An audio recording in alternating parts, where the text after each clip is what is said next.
I wanted to follow up on something you said yesterday. You Okay. mentioned that kickers generally start to come into their own when they hit their 30s. Why is that? I think it's a combination of figuring out how to really manage their bodies along with the technique and the workload. And Patty, it's a long season. When you're a young player, you don't your body's not used to the duration of the season. A lot of people reference a rookie wall.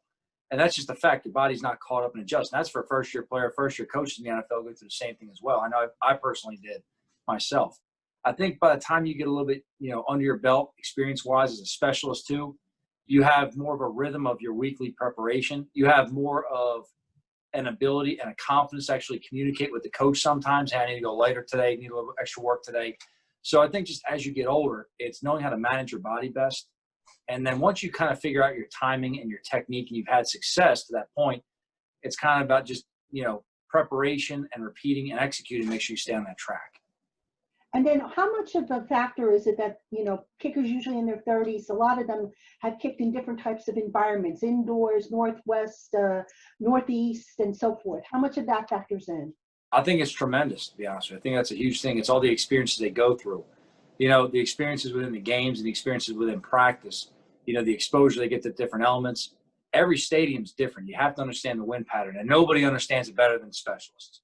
When you talk about playing in Buffalo or playing in Green Bay or playing in New England, you can ask a specialist, and they can tell you the wind pattern. And the really good ones can tell you the wind pattern after a storm if it reverses and flips as the pressure changes. So it's amazing to really listen to some of these guys, talking to Graham and, previous years, when I work with Goskowski, guys like that really understand not just their own bodies, but they're very in tune to where they're kicking. If it's a dome game, you'll see guys a lot of times go to the indoor and kick because they're not facing any wind. So it may be an outside practice for the team. That kicker has to get his work inside as best he can, even if he comes out later and joins the team to kick outside with the protection. But those experiences are critical, Patty. Thank you, Coach. No problem. And Coach, there's a lot of questions, from the outside about your young cornerback group. And earlier in the week, it looked like, especially on Monday, there were a lot of struggles. What have you seen, improvement-wise, and looking forward to tomorrow in the inter-squad work?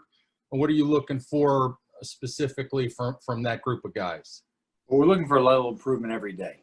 And when we go in after today, we're going to turn the tape on. There's things to highlight that are positives, and there's things that coach often correct that everybody has to learn from.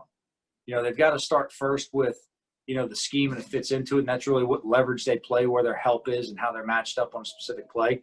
And then secondly, it's a technique that fits into each, kind of coverage we have. Different kinds of man require different kinds of coverage, different kind of zones require different kind of coverage and leverage. So, within each one, there's some variety. The biggest thing we're looking for is just consistent improvement day by day. And for every guy, Ed, it's a little bit different. Some guys may be better on the line of scrimmage. Some guys better in deep part of the field. Some guys better reacting and breaking on the movement of the receiver. But we're trying to get all of them right now on the same page across the board and make them consistent throughout the play. Thank you. Bruce Beck. Hey, Joe, how are you? Good, Bruce. How's it going? Good.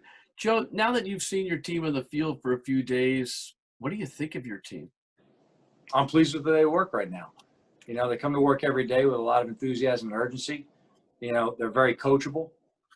These are guys that are very in tune to the details that we're preaching within our program. I've seen a lot of camaraderie being built through the competition on the field as well as the interaction off the field in the meeting rooms, in the dining hall, in the locker room. You're starting to see a lot of the personalities really start to come out. So it's a fun group to work with. I love coming to work every day. Thank you. Schwartz. Hey, Joe. Hey, Paul.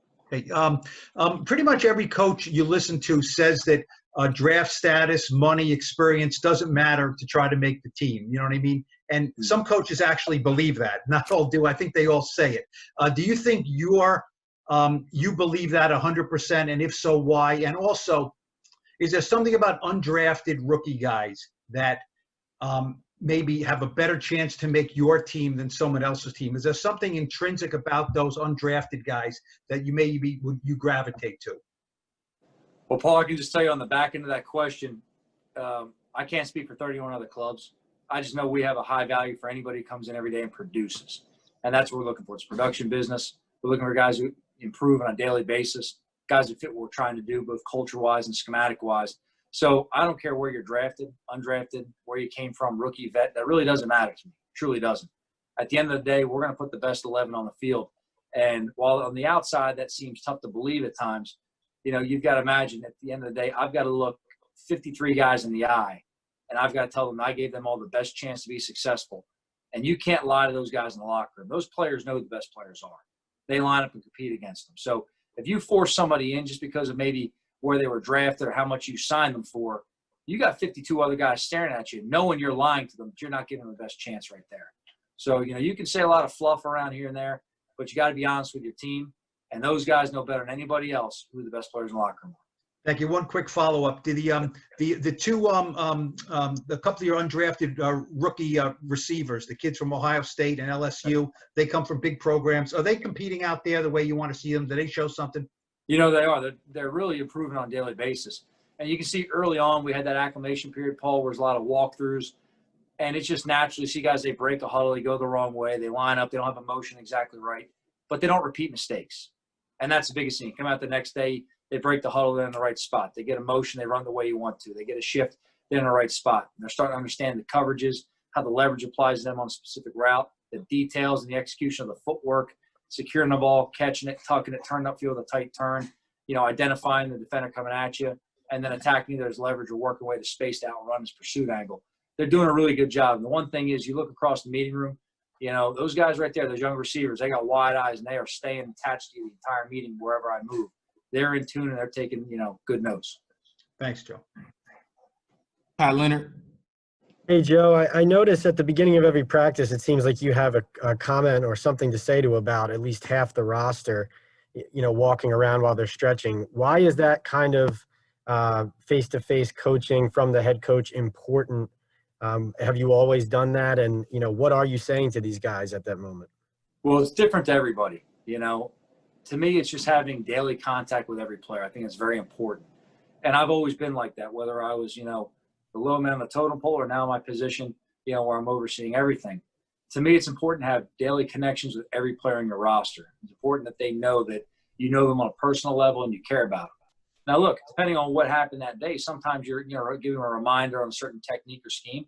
Sometimes you're just checking on how they're doing personally, and sometimes you're talking a little smack to them, see if you can get a little bit of juice in them. So it's different for every player every day, but we got a fun group. They're fun to float around with. There's certain guys on the team, Colt McCoy's like, listen, I'm older guys, Golden. They like to mix it up a little bit right there, have a little bit of fun. Sometimes the rookies, they don't understand the sarcasm early in practice just yet, but they'll get it. One quick follow-up. Corey Ballantyne looked like he was held out of the 11-on-11 in the second half of practice today. Was that for any particular health reason? No, you know what? We're really just trying to structure everyone's legs right now to really get them into tomorrow's scrimmage and let them go full tilt. So we had a lot of players today that we had really looked at the GPS information throughout the week and wanted to go ahead and map out practice for the right rotation for the entire team. Thanks. Rock. Joe, I want to ask you about two defensive backs who come from very different, took very different paths here. McKinney and Jaron Williams. What have you seen from them so far? Those two guys compete. They both compete. That's the number one thing that stands out about both those guys. Look, the program they come from is really irrelevant. Some guys have a little more exposure to certain kinds of schemes or vocabulary that may give them a jump start initially. But really, wherever you come from, you've got to learn this level of football. I've dealt with a lot of guys from small schools, guys that had to change positions, and they've been able to do that successfully in the NFL. Once you get your foot in the door, all that matters is what you do here. But speaking specifically on those two defensive backs, the thing that I really like, Tom, about the way those guys come to work every day is the points you make in the morning meetings, you see show up on the field. Whether that's eye controlling the quarterback in zone coverage, whether that's playing aggressive on the line of scrimmage and man, whether that's blitzing off the edge and taking an edge of the blocker and not fitting thick down the middle of them, whatever it may be, those guys care over what you talk about. And that's important. When you see a guy who's working the technique you're coaching and they're executing how they're supposed to execute, that's when you can really coach and clean it up. Because if a player's not doing what they're supposed to do and they're not trying to do it the way you're teaching them to do it, there's really not much you can coach on and correct at that point because they haven't done it right to begin with. Just a quick follow-up, too. Bruce asked you earlier about what you thought of the team. You talked about how much you enjoy them, how much of a pleasure it is to be around them. Is it too soon to know what they are as a football team, skill-wise? Look, it's entirely too soon. I mean, tomorrow's our first scrimmage, an opportunity to go out there and really start working. I'm pleased with the direction we're going right now, Tom. I see daily improvement from everyone. I see an urgency to improve, and this is an evolving process. It's a long season. You're going to see a lot of teams come out there in week one, and no matter how they look good or bad week one, they're going to be a completely different team week 16. I had the opportunity last year. I mean, Pat Graham was defense coordinator at Miami. We played them in week 2. All right, we go down to Miami. They really weren't much a team. They came up to our place in week 17 and beat our butts. And they were a much better, much improved team. And that's why I have a lot of confidence in what Pat's doing out there. I've seen his guys in live action. I've seen him play with practice squad players and get them to a level of being NFL on the field game day players and beat us. And that's important to me. So to me, it's not what you are right now. It's where you're building towards. Where's this progress going? We're coaching every day to get every player to develop, and that's key. We're trying to get every player in as many reps as we can so that they can have the experiences in practice that'll carry over to the games. Thank you. We're going to take 2 more, Kim and Jordan. Kim? Hey, Joe, it's Kim Jones from NFL Network. What do you hope to learn tomorrow during the scrimmage? And while this answer might be obvious, I'm going to ask it anyway. Will tomorrow be the most football-like practice you've had so far? Like, Well, in terms of intensity? Yeah, Kim, I'd say the answer to that one's a simple yes. Okay. Just in terms of, you structure a lot of practices to see specific situations that match your install so the team can develop and, what you're teaching. Tomorrow will be a lot of put the ball down and play it out. Now we may put the ball down more in a red area and let them play at the red area, or put them in a backed up situation, let them play it out from that zone. But tomorrow is definitely going to be a lot more of just aware on the field, see the sticks, what's the down and distance. Jason call it, Pat call it, T-Mac have his unit ready to go if it's 3rd down, going into 4th down, and let's just go ahead and play it out and see how smart our players can react, see how physical they can play, and see how we can hold up our fundamentals and execution through a higher intensity. Thank you. Last question here, Jordan. Hey, Joe, you've had an opportunity to see Evan Engram now and the skills that he brings to the table firsthand. What can he be in your eyes if he can be on the field for 16 games? Well, I'll tell you what, the way he works every day and the attention to detail he's shown, everything he's coached on, to me, it's always a question of, can this guy reach his potential based on the way he's working? And I think this guy can. Now in what time, this guy's got a high ceiling. He's very, very talented. A lot of guys have a lot of talent and aren't as open to coaching. What I see from Evan is he's very in tune. He's very intelligent. He's very deliberate about how he works and what he's focusing on within each period. He listens to everything you say, and he tries to apply every technique as detailed as he can. And that's critically important. I'm very pleased with him. I'm very excited to work with him, Jordan. He's a guy that I'll tell you what, I saw him early in the process. When I first took the job, he was still around here rehabbing a little bit. And, obviously we lost physical contact with the players through the pandemic separation. But he's a guy that showed up from that time off really in great shape, put on some good weight. He came in ready to really train. We talked earlier in the interviews about the difference in being in shape and training, and he came in ready to train. You watch the way this guy runs through conditioning through the day. He's got a high motor. He's got a large gas tank to keep pushing through the day. And I'm really, really pleased with coming to work every day. I mean, he's one of them guys. Look, one of the comments I give him, I don't give a lot of insight this, but he's a guy that I just kind of tell him constantly, man, I love watching you practice. Like, let's not disappoint me out there today, because I really want to turn his tape on and see you flying around, because he's a fun guy to watch play because he has a lot of ability, but he loves the game too.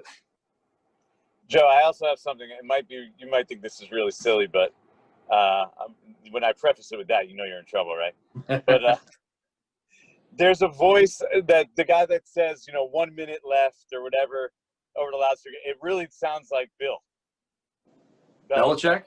Yeah. Who is that? I mean, it's not Bill, right? Yeah, you know what? It's someone on our equipment staff. I think it's either Pridey. I don't think it's Amos Jones. Pat Hanlon asked me that earlier. But if you can get Bill to do a voiceover, you got something on him better than I do. I'll tell you right now. So, it was kind of a quick fix. We just wanted to make sure we got that after the first day to give the coaches a heads up. There obviously is a lot of moving parts in our practice that we just want to give everyone that kind of 1 minute warning, tie up your period, finish it up. If you're a far away, let's start transitioning early to make sure we can start the next period on time. So that 1 minute warning is just something we've just built in for the ease of transition.